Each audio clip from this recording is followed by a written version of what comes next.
Jadi untuk pembicara pertama, ini nanti akan disampaikan oleh Ibu Agustina Hotmauli Tumanggor, STMM MSc. Beliau adalah Kaprodi Teknik Industri Universitas Sarimulya. Beliau nanti akan menyampaikan tentang dampak COVID-19 terhadap industri secara global.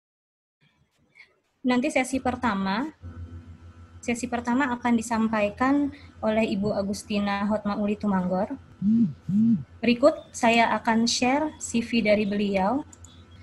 Nah, Ibu Agustina Hotmauli Tumanggor, pengalaman bekerja beliau pernah menjadi supervisor PPIC di Typhontex Indonesia Surakarta, Jawa Tengah. Kemudian juga pernah bekerja di Arya Group Jakarta sebagai Staff Policy dan Prosedur and Management Officer. Kemudian pernah juga mengajar sebagai dosen luar biasa di Universitas Lambung Mangkurat periode 2015 sampai 2017. Dan sekarang beliau menjabat sebagai Ketua Jurusan Teknik Industri di Universitas Sarimulya, Banjarmasin. Nah, bidang keilmuan yang ditekuni beliau yaitu adalah ergonomi, sehingga beliau mengampu mata kuliah yang berhubungan dengan ergonomi industri, kemudian reliability, kalkulus juga pernah, kemudian perencanaan dan pengendalian produksi. Karena ranah keilmuan beliau adalah ergonomi, maka penelitiannya juga yang lebih banyak berhubungan dengan ergonomi. Seperti itu. Karena ini waktu sudah menunjukkan lebih 1 menit dari 10-10, maka silahkan waktu dan tempat, saya persilahkan Ibu Agustina untuk menyampaikan materi yang berhubungan dengan dampak COVID-19 di industri secara global. Silakan Ibu Agustina. Terima kasih, selamat pagi bagi para peserta webinar Universitas Sarimulya. Saya akan mempresentasikan tentang dampak COVID secara global.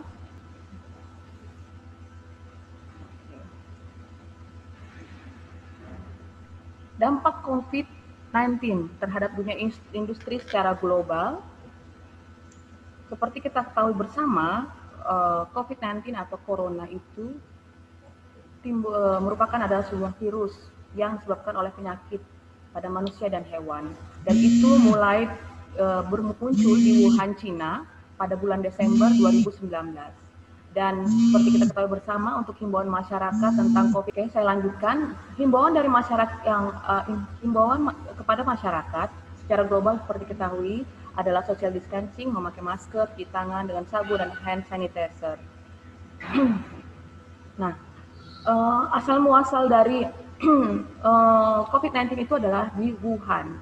Yuk, mari kita simak mengapa bisa sampai apa terjadi di Wuhan.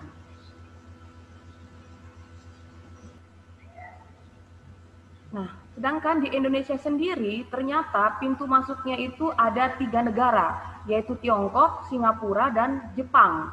Seperti kita bersama, waktu awal mula itu kita tahunya adalah dari Jepang, yaitu adanya pertemuan antara warga Jepang dengan Indonesia. Ternyata sebenarnya itu sudah diawali waktu di Singapura, yaitu pada tanggal 4 Februari. Dan juga ada kapal pesiar dan warga Tiongkok yang berkunjung ke Bali. Jadi ada 3 negara sebenarnya yang membuat virus itu masuk ke Indonesia. Nah, ini adalah data kondisi wabah COVID-19 berdasarkan terupdate-nya yaitu kemarin, di mana sudah ada 942 orang yang meninggal. Ini sangat sangat sedih sekali kita mendengarnya, dan itu grafiknya masih posisi naik, belum turun.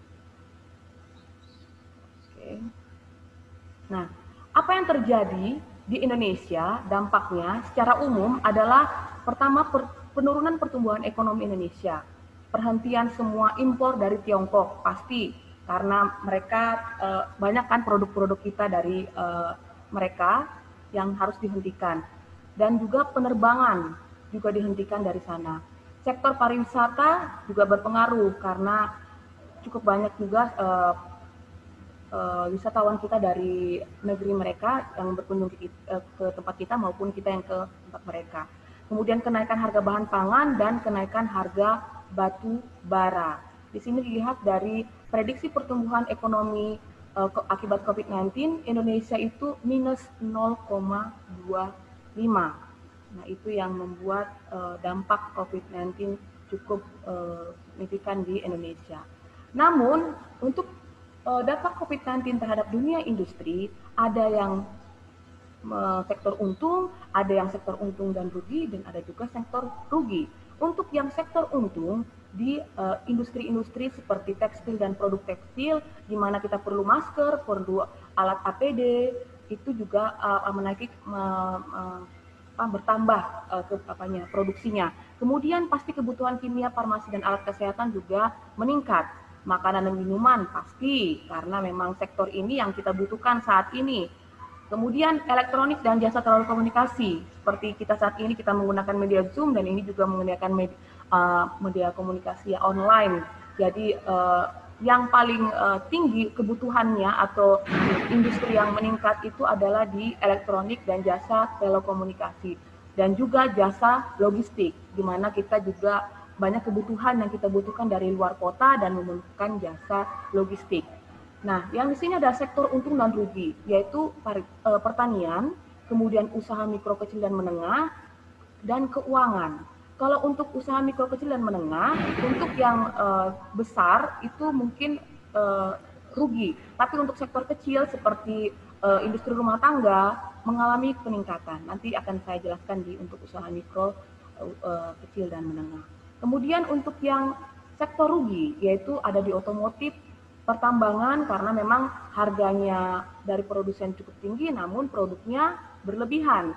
Kemudian adanya penurunan mobilitas manusia untuk di transportasi, jasa konstruksi juga saat ini mungkin kebanyakan berhenti ya, karena kita tidak mungkin bekerja dengan kegiatan konstruksi. Kemudian terakhir adalah pariwisata, seperti yang saya jelaskan tadi. Preventif yang dilakukan oleh beberapa negara. Nah, ini bisa diketahui bersama, untuk Amerika Serikat, Jerman, Inggris, itu mereka banyak memberikan tunjangan dan fasilitas kepada penduduknya untuk bertahan hidup. Karena memang mereka di sana cukup signifikan untuk tingkat pengangguran dan juga PHK-nya. Sedangkan Indonesia, alokasi dananya hanya di bidang kesehatan, perlindungan sosial, insentif perpajakan dan stimulus kredit usaha rakyat, dan program pemulihan ekonomi. Jadi itu bedanya dengan negara-negara lain. Nah, secara umum, dampak kondisi ekonomi global imbas corona itu penurunannya gangguan jasa layanan, kejahatan pasar saham, lalu imbas hasil obligasi lebih rendah, harga minyak turun, aktivitas manufaktur melambat. Untuk aktivitas manufaktur melambat ini, Ibu Tina, ya, mohon maaf, waktu untuk pemaparannya mungkin sudah habis. Oke. Itu. Oke. Karena tadi. Oke, nanti materi, mohon maaf sebelumnya, ya. Karena tadi kita juga masuknya telat. Jadi untuk materi Ibu Tina akan di-share juga di link yang telah kami sediakan di tata tertib tadi. Baik. Kemudian sesi pembicara kedua, yaitu kami persilahkan untuk Pak Yashir Maulana. Jadi sebelumnya saya akan men-share CV dari beliau dulu. Nah, ini Bapak Yashir Maulana. Beliau pernah bekerja di Cokro Bersaudara Banjar Indo Banjarmasin di periode 2008 sampai 2010. Kemudian sekarang beliau menjabat sebagai Ketua Program Studi Teknik Industri di Universitas Islam Kalimantan Muhammad Arsyad Al-Banjari.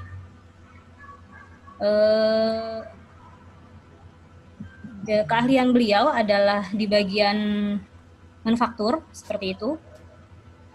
Baik, karena waktu sudah menunjukkan 10.20, maka saya langsung saja kepada Pak Yashir untuk bisa memaparkan.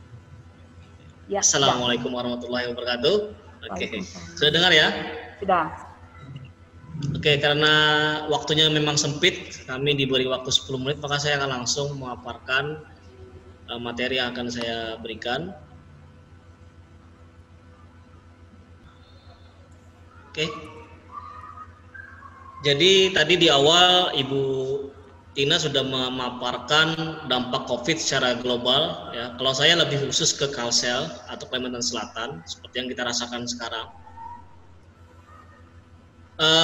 Berdasarkan data yang saya peroleh itu sudah ada pengurangan tenaga kerja, bahkan ada yang di PHK. Ya, data Dinas Koperasi UMKM dan Ketenagakerjaan Kota Banjarmasin menyebutkan ada sekitar 1.523 orang tenaga kerja yang kini dirumahkan.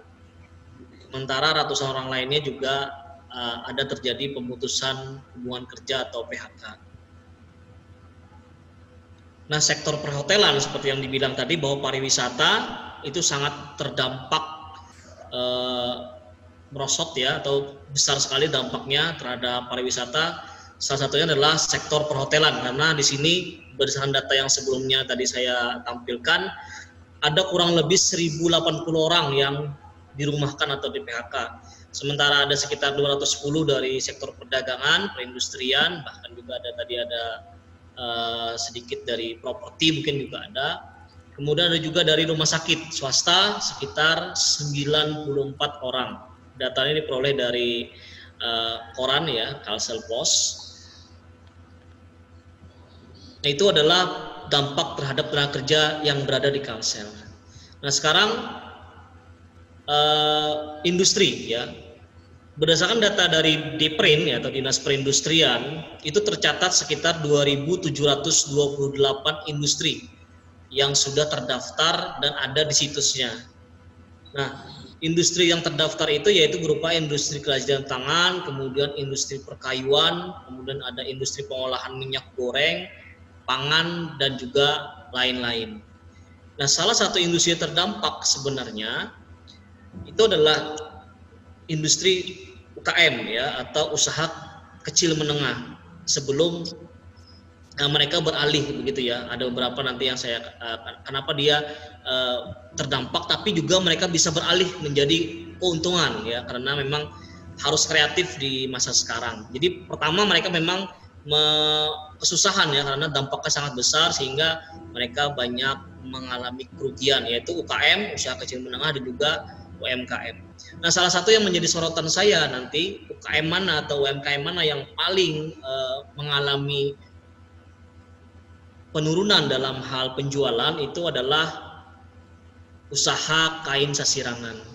Seperti yang kita tahu bahwa kain sasirangan merupakan kain adat suku Banjar. Jadi salah satu industri UKM ini mengalami kerugian yang cukup besar, karena pertama, seperti yang kita tahu bahwa Sasirangan di Banjarmasin itu memiliki sebuah kampung ya, yang letaknya di Sungai Mesa. Nah, kampung ini hampir 80% kampung ini itu semuanya adalah pengrajin kain sasirangan.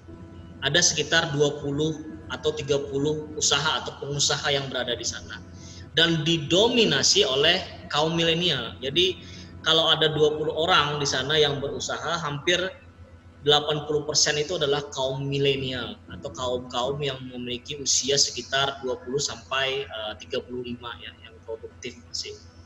Nah, seperti yang kita ketahui berdasarkan data juga, bahwa sebelum adanya dampak COVID ini, perputaran ekonomi di sana itu 2 miliar rupiah lebih per tahun. Jadi masing-masing kira-kira ya, masing-masing usaha itu kalau misalnya di sana ada 20 usaha atau pengusaha, mereka itu per bulan dapat sekitar 30 sampai 40 juta satu bulannya. Hanya jual kain sasirangan. Dari mana? Banyak banget, atau usahanya sangat baik, karena Kampung Sasirangan itu menjadi salah satu destinasi wisata. Jadi orang-orang yang dari luar, mancanegara ataupun daerah Jawa sana ya, yang berkunjung ke Banjarmasin akan dibawa ke Kampung Sasirangan untuk membeli oleh-oleh. Makanya perputaran ekonomi di situ sangat banyak sekali atau besar ya. Nah, tetapi karena terjadinya dampak COVID tadi, maka otomatis sepi berkunjung, tidak ada lagi pengunjung karena di Banjarmasin sudah berlaku PSBB, pendapatan menurun 50% dan bahkan juga pameran-pameran yang awalnya sering diadakan di mal, di tempat keramaian itu ditutup semua, sehingga pendapatan mereka sekarang beralih atau berturun. Tetapi karena mereka industri kreatif ya, industri kerajinan tangan, mereka beralih sekarang membuat masker. Nah, ini yang membuat mereka bisa bertahan untuk sementara untuk menjual mungkin baju dan lain-lain, tapi sekarang mereka sudah beralih membuat masker yang cukup banyak. Oke, yang berikutnya dari selain dari kerajinan tangan ada industri CPO. Jadi di Kalimantan Selatan ada pabrik yang membuat minyak sawit mentah. Nah, itu juga mengalami penurunan ya. Karena apa? Karena memang mereka mengekspor ya. Jadi hasil dari minyak sawit mentah di Kalsel diekspor ke negara lain, khususnya Cina. Karena Cina dulu sempat lockdown, jadi nggak bisa ekspor ke sana. Tapi sekarang kayaknya sudah mulai, walaupun harganya mulai murah ya kalau saya tidak salah.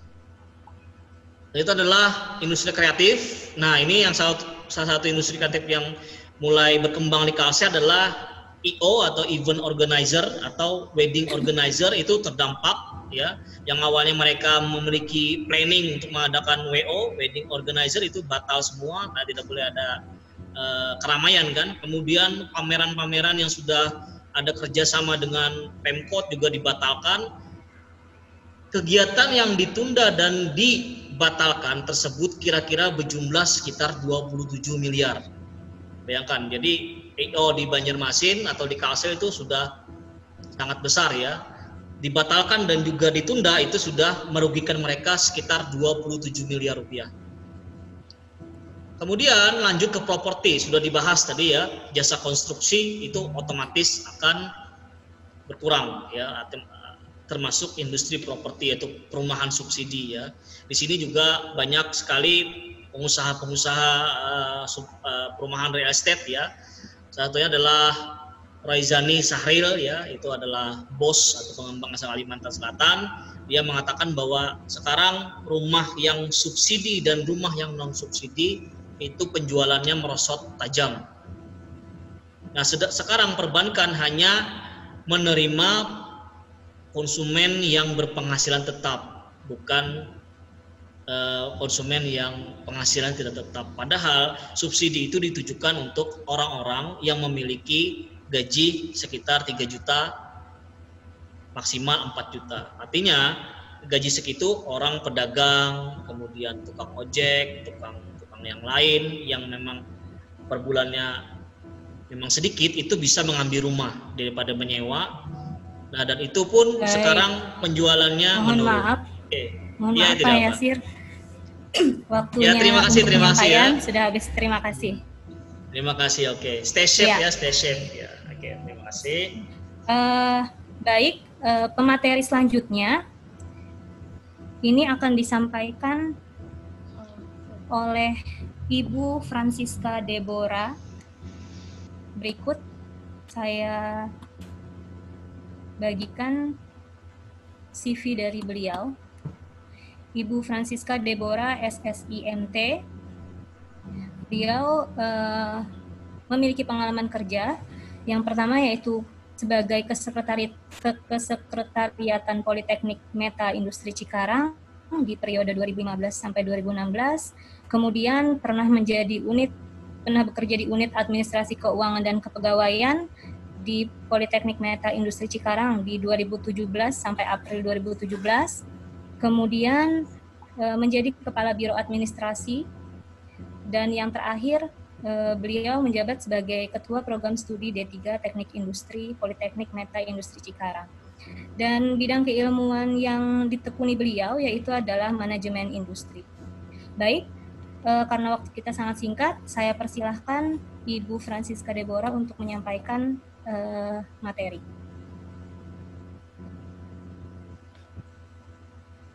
Baik, terima kasih Bu Lestari. Suara saya terdengar ya?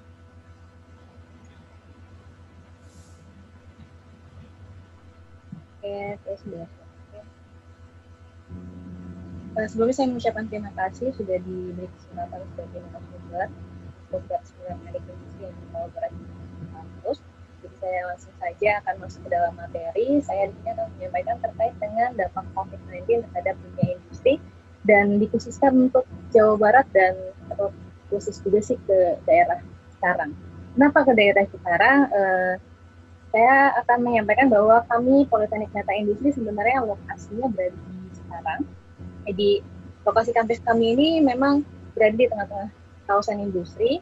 Jadi ada kawasan industri Delta Silicon, MM2100, DLBK, dan banyak lagi gitu ya. Jadi kami sendiri memang berada di tengah-tengah kawasan industri.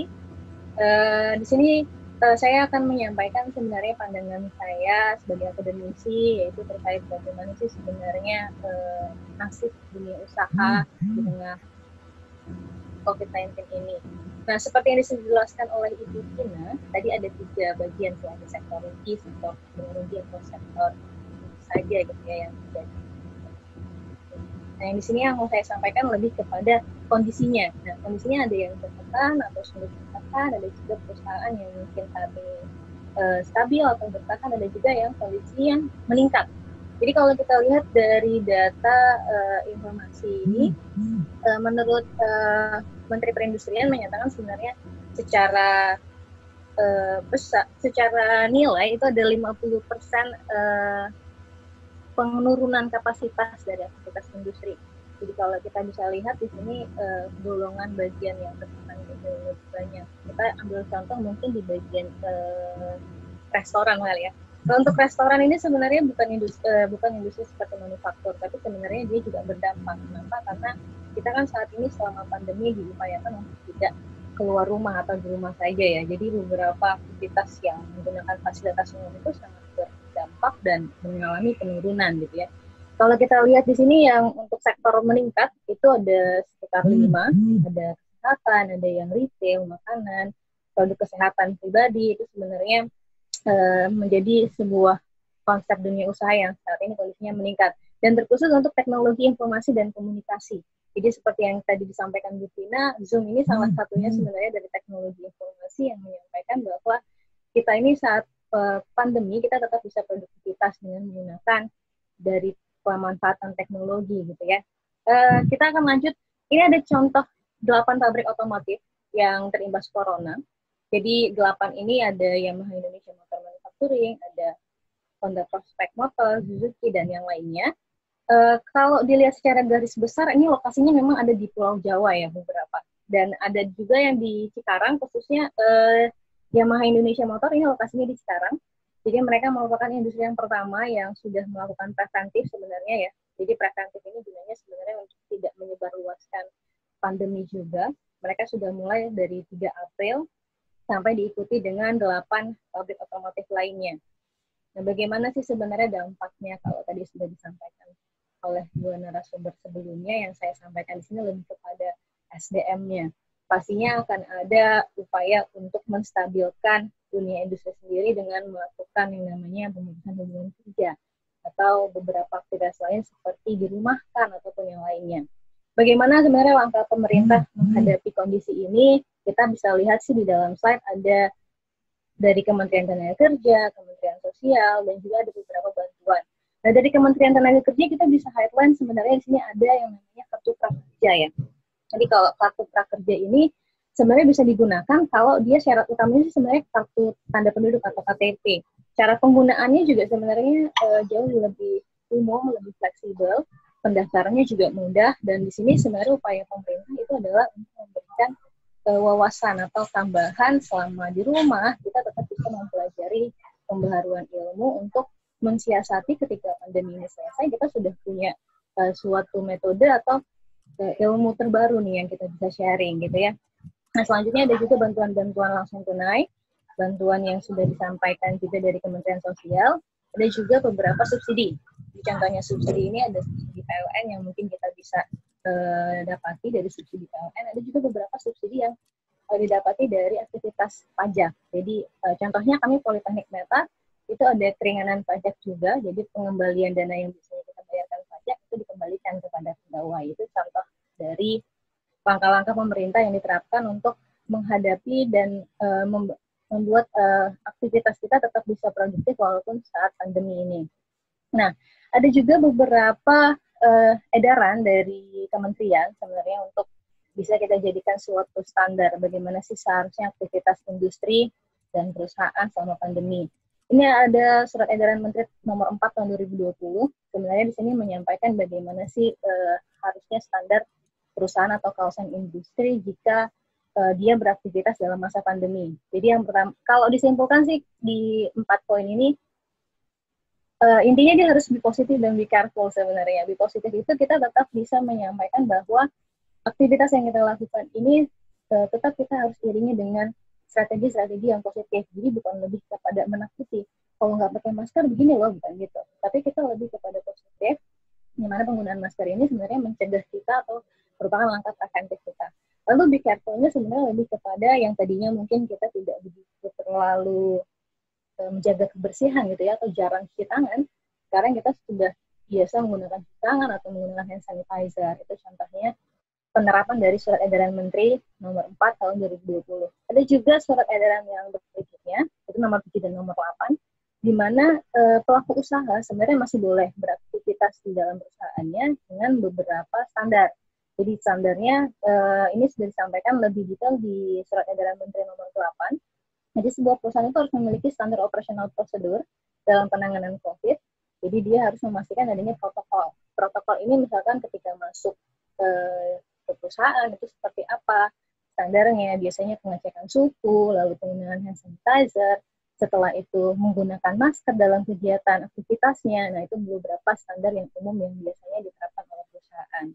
Ada juga standar di mana ketika ada seorang karyawannya yang mungkin terkena COVID atau mungkin masih dalam pemantauan, itu seperti apa sih sebenarnya standar perusahaan itu juga ada. Biasanya ada protokolernya, di mana nanti tetap tim protokoler yang akan mengatasi atau menghimbau aktivitas dari beberapa SDM yang mungkin terkena oleh COVID itu sendiri gitu ya. Nah, ada juga penerapan PSBB. Jadi kalau PSBB ini sebenarnya sekarang sudah diterapkan udah kedua kalinya dan akan melanjut di PSBB provinsi. Tujuan PSBB ini sebenarnya lebih kepada pertimbangan supaya tidak adanya penyebaran gitu ya. Jadi kita ini lebih kepada menjauhi kerumunan, upaya jauh lebih bisa menjaga imunitas tubuh dengan beraktivitas di rumah gitu ya.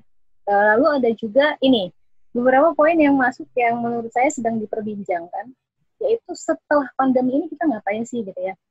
Jadi ada salah satu poin fase, ada 5 fase yang kita bisa lihat sih sebenarnya dari pandangan yang terjadi di Wuhan. Wuhan itu sejak mulai pandemi sampai berakhir itu sekitar 2-3 bulan. Tapi dia setelahnya sudah mulai beraktivitas. Nah, ini yang sedang disiasati di Indonesia, di mana ada fase yang menyatakan bahwa sebenarnya ini belum pasti ya, masih viral, jadi belum diputuskan oleh pemerintah. Di mana fase pertama, Juni itu kita kondisinya sudah optimal.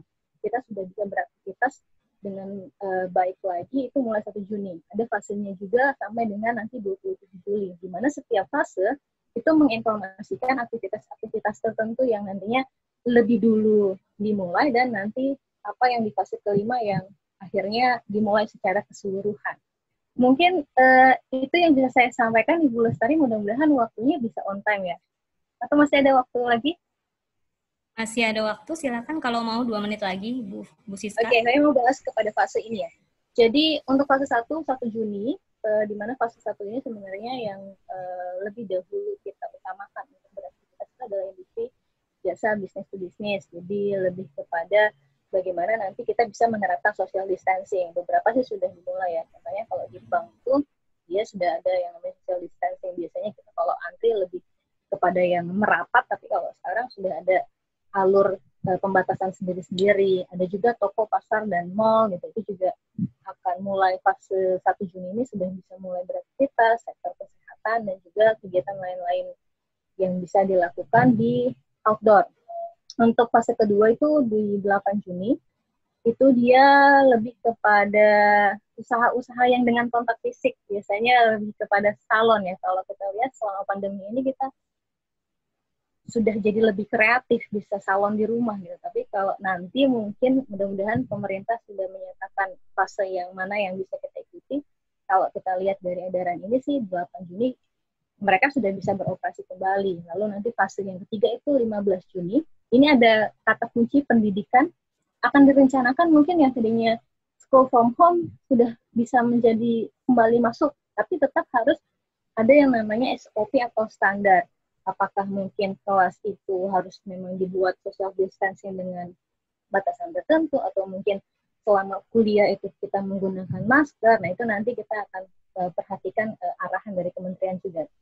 Selanjutnya fase keempat 6 Juli ini fase pembukaan kegiatan ekonomi tambahan, contohnya kegiatan ibadah sudah bisa dimulai. Jadi kalau kegiatan ibadah sudah bisa kita mulai, nanti 6 Juli selanjutnya di fase terakhir itu 20 sampai 27 Juli itu dinyatakan kita sudah bisa beraktivitas dengan lebih fleksibel lagi. Tapi ini tetap ya saya hotline tahapan exit strategi COVID-19 ini masih kajian. Tapi upayanya kita sudah mendapat energi positif bahwa kita sebentar lagi bisa mulai beraktivitas secara biasa, namun tetap kita harus memperhatikan standar-standar yang sudah kita biasakan selama kita mengalami PSBB ataupun yang lainnya. Seperti itu mungkin dari saya, Ibu Lestari. Saya kembalikan kepada moderator. Baik. Ya, terima kasih kepada Ibu Siska yang telah menyampaikan materinya terkait dampak COVID-19 terhadap dunia industri, khususnya di Pulau Jawa dan sekitarnya. Baik, untuk sesi ketiga ini, nanti akan saya share juga link untuk post-test. Jadi setelah teman-teman mahasiswa tadi sudah mengerjakan pretestnya, maka kemudian kami akan memberikan link untuk post-testnya, seperti itu. Jadi setelah pemaparan dari dua pemateri tadi, kami ingin melihat sejauh apa pemahaman teman-teman untuk memahami terkait 8 step PDCA, problem solving, seperti itu. Nah, untuk sesi 3 ini kita mulai saja dengan masuk ke sesi tanya-jawab. Jadi ini ada beberapa pertanyaan yang sudah dibagikan kepada teman-teman mahasiswa atau Bapak Ibu. Yang pertama ini secara umum dari Hengki Siswanto, mahasiswa Politeknik Meta Industri Cikarang.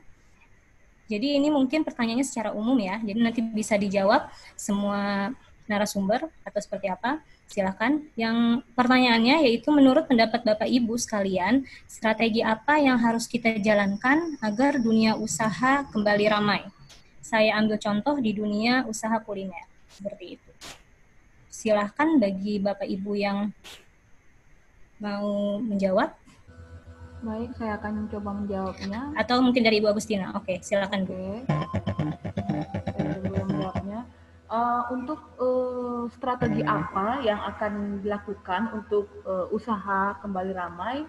Seperti yang tadi saya jelaskan tentang usaha mikro usaha kecil seperti yang menengah dan kecil. Untuk usaha kuliner kita harus bekerja sama dengan tiga sektor, yaitu pertama dari sektor mereka sendiri, usaha yang mereka jalankan, kemudian dari transportasi atau jasa transportasi, dan ketiga adalah jasa layanan kayak seperti provider atau telekomunikasi. Jadi mereka harus bekerja sama dengan tiga sektor tersebut untuk dapat meningkatkan pasar atau konsumen.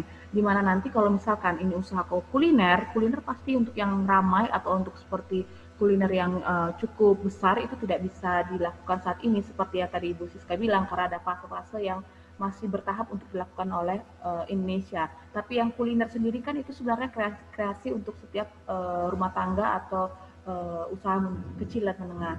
Jadi mereka bisa mempublikasikannya melalui media apapun itu, berarti itu kan menggunakan sektor dari provider atau jasa telekomunikasi. Yang kedua bekerja sama dengan juga jasa transportasi seperti Grab atau Gojek. Kemudian dari mereka sendiri, mereka harus kreasi dan berkreatif. Jadi itu yang mungkin dari saya. Terima kasih. Silakan Mbak Rianti. Baik, mungkin dari narasumber yang lain, kalau ada tambahan untuk menjawab pertanyaan dari Hengki, saya persilakan. Atau kita langsung masuk aja ke pertanyaan kedua? Oh ya, baik, Ibu Siska. Ibu Rianti, Silakan. selamat siang nih kalau di Kalimantan itu siang ya. Di kami masih siang. Hengki, saya sangat tertarik. Kebetulan Hengki ini adalah mahasiswa kami yang memang sedang membuka suatu usaha gitu ya. Jadi memang sebenarnya ini menjadi pertanyaan pribadi juga ya Hengki. Jadi saya mungkin bisanya memberikan sebuah gambaran sih. Strategi yang mungkin saat ini Hengki bisa lakukan tetap bisa. Sebenarnya kita kan masih bisa membuka unit usaha gitu, khususnya di kuliner. Tapi yang sebenarnya perlu dipastikan itu adalah protokolnya. Nah, protokolnya tadi ada yang mungkin memang tidak bisa lagi untuk menikmatinya secara langsung gitu, atau makan di tempat gitu ya. Tapi lebih kepada take away atau lebih kepada penggunaan online gitu, jadi delivery order. Bisa dimanfaatkan hal seperti itu karena memang kita masih membutuhkan untuk konsumsi gitu ya. Untuk konsumsi itu masih bisa ya untuk kuliner. Nah, untuk kedepannya gimana nih strateginya? Nah, strategi kedepannya ya pastinya Hengki harus melihat daya saing Hengki dengan produk Hengki itu ada di posisi apa yang kira-kira bisa menjadi hal yang bisa diimprove-kan untuk bisa menambah daya saing dari produk tersebut. Apakah misalkan ternyata ada yang namanya penurunan harga, walaupun mungkin ternyata dari produk sendiri juga mengalami penurunan ya secara jumlah atau berat besinya, itu juga mungkin bisa menurut saya. Tapi yang pasti harus diupayakan untuk tetap survive karena memang kita tidak tahu adanya pandemi, tapi kita bisa coba untuk tetap menjajakinya ya tadi. Mungkin bisa dioptimalkan di delivery order dengan di chat gitu ya. Ada beberapa yang kreatif sekarang dia bukan lagi mengutamakan online itu harus daftar ke Gojek atau Grab gitu ya, tapi lebih kepada private chat gitu. Jadi kita bikin poster sendiri yang kita sering-sering menguploadnya. Jadi nanti ada beberapa teman-teman kita atau mungkin kolega kita yang akhirnya pesan ke kita secara pribadi, itu juga bisa. Intinya tetap berusaha lihat peluang-peluang supaya segala sesuatu yang kita lakukan sekarang mungkin berkurang tapi tidak menjadi nol, tapi berkurangnya signifikan sampai nanti kondisi pandeminya jauh lebih kembali baik gitu, menurut saya. Begitu saja, Bu Ren. Oke, terima kasih. Baik, kita masuk ke pertanyaan selanjutnya dari Arman Rifai, ini mahasiswa kami dari Universitas ya. Ini terkait, ini langsung ke pemateri Pak Yasir ya. Jadi pertanyaan untuk Pak Yasir. Izin bertanya mengenai dampak COVID-19 terhadap usaha kecil menengah di Kalsel, seperti industri kerajinan tangan Sasirangan, di mana COVID-19 ini berdampak terhadap penjualan kain Sasirangan, yaitu berkurangnya wisatawan atau pengunjung yang ingin berbelanja di kampung Sasirangan, serta pendapatan yang diperoleh kian menurun. Yang saya tanyakan di sini, apakah ada cara menanggulangi penurunan pendapatan, termasuk berkurangnya wisatawan yang datang ke kampung Sasirangan tersebut? Silakan Pak Yasir. Ya, terima kasih Arman Rifai atas pertanyaannya. Pertama, seperti yang saya jelaskan di awal, memang karena PSBB sekarang sudah dilaksanakan, apalagi di tanggal 21, sekarang sampai tanggal 21 diperketat lagi, ya, otomatis orang atau wisatawan dari luar tidak bisa masuk ke daerah, khususnya apalagi mau belanja ke Sasirangan. Yang perlu dilakukan oleh pengusaha adalah, khususnya yang kain Sasirangan, adalah bermanuver. Intinya seperti yang saya jelaskan sebelumnya, bahwa mereka sudah mulai bermanuver, yaitu membuat masker dengan kain Sasirangan. Nah, selain itu, contoh ya, Tanah Abang. Tanah Abang adalah sektor penjualan yang sangat besar. Nah, dan itu ditutup. Padahal penjualan kan seluruh Indonesia, bahkan se-Asia. Bagaimana cara mereka mengatasi? Ya, sama seperti yang dijelaskan sebelumnya, kerjasama dengan provider.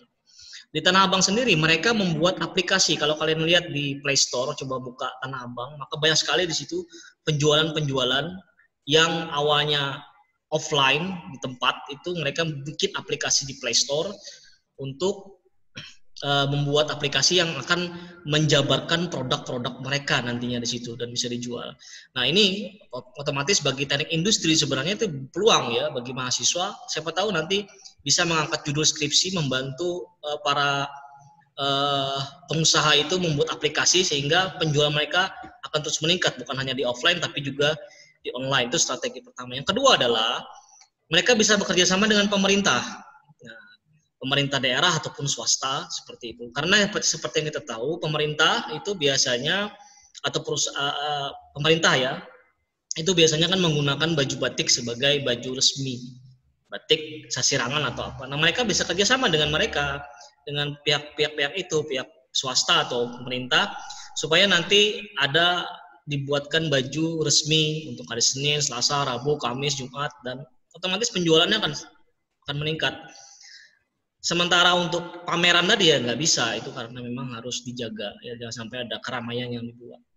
Jadi saya ulangi lagi, pertama, kita bisa bikin aplikasi atau bikin sosial media untuk penjualan secara online.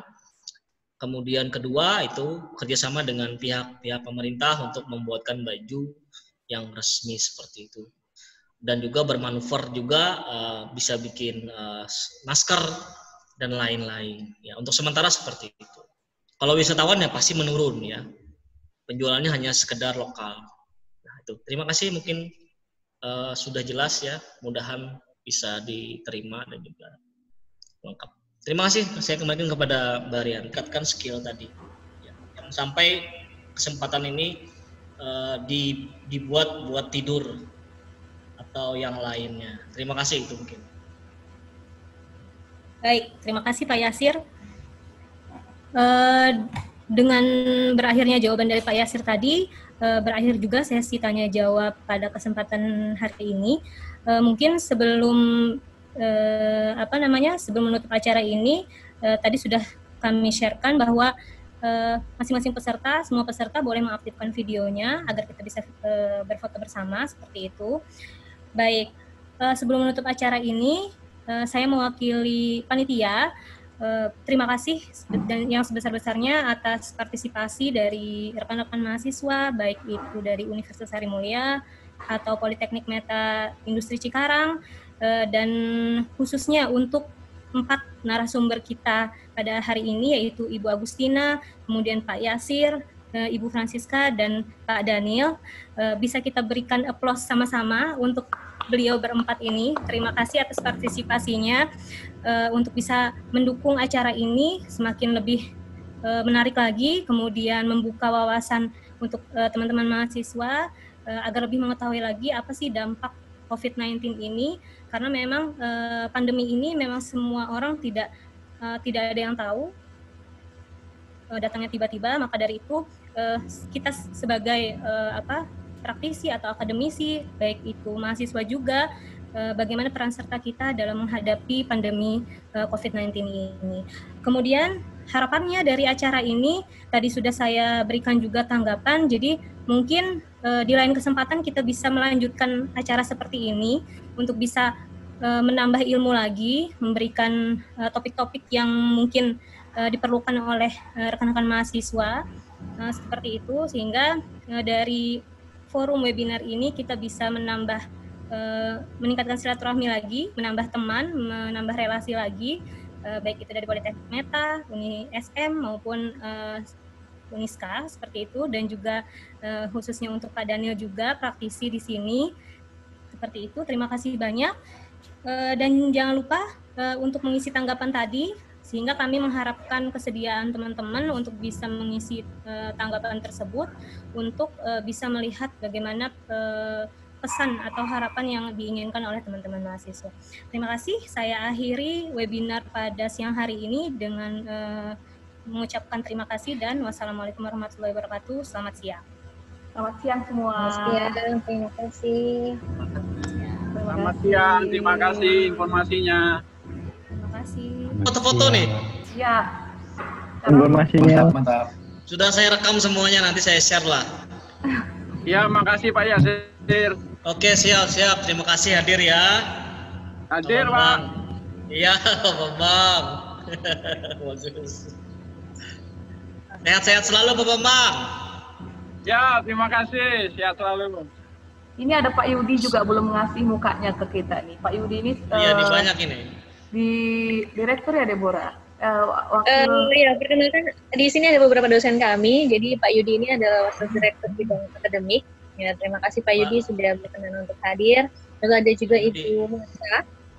Ya, Ibu Marta ini juga dosen teknik industri di bidang manajemen industri juga. Terima kasih Bu Marta dan rekan-rekan mahasiswa. Saya sangat terima kasih walaupun ada yang kuliah nih harusnya hari Sabtu, tapi sepertinya ujian atau absensinya udah dikerjakan jadi dia udah bisa hadir di sini. Terima kasih semuanya. Ya, dadah. Mari kita akhiri. Selamat siang, salam sejahtera buat semua dan juga untuk teman-teman yang Muslim selamat menjalankan ibadahnya. Sampai ketemu di webinar berikutnya. Ini bukan akhir tapi awal kita untuk menggunakan media komunikasi di Zoom untuk belajar bersama untuk sesama teknik industri. Terima kasih. Selamat siang dari Kalimantan Selatan dan sekarang mungkin. Yang di Cikarang mungkin ya, sekarang sudah. Terima kasih yang di Cikarang ya, jauh banget. Pak Daniel, Ibu Siska, terima kasih. Dan juga teman-teman dosen yang dari sana. Oke, selamat siang. Saya akhiri webinar kita siang hari ini. Sampai jumpa di lain kesempatan. Ya, terima kasih. Terima kasih. Ya. Assalamualaikum warahmatullahi wabarakatuh. Waalaikumsalam.